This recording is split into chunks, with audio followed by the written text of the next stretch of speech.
All right, let's look at this one more example here. The question wants us to find the value of x if the determinant of the matrix here equals to 0.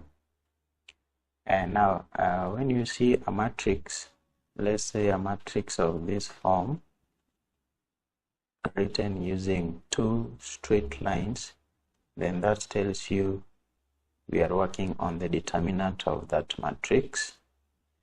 Now what we need to remind ourselves is how to calculate the determinant of a 2 by 2 matrix. The determinant of a 2 by 2 matrix. A 2 by 2 matrix. And if you have a matrix of this kind here, the determinant is given by you take A times D, that is A times D, you subtract C times B, C times B. So this one gives you the determinant. So applying this one on this one here, applying that, it means that if you take 1 times x and then subtract 1 times negative x plus 2, and of course this one is in brackets, you shall get 0, because here we have a 0. Now simplifying, we shall have 1 times x is the same as x, and then this one is minus 1 times into bracket negative x plus 2, you still get the same values. So here we shall have negative x plus 2, and everything equals 0. Now if you open now the brackets, if you open the brackets and outside the bracket here we have a negative, we have a negative here.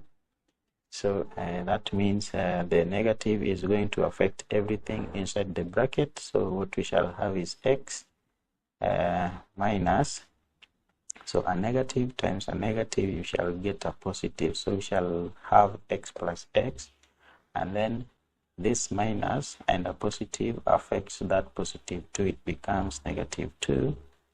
That one equals 0. So we shall have x plus x is 2x minus 2 equals 0, and 2x is equals to, if 2 crosses the equal, it becomes positive 2.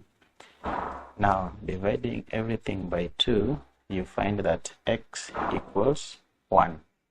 Now can you prove that? Can you prove that x is 1?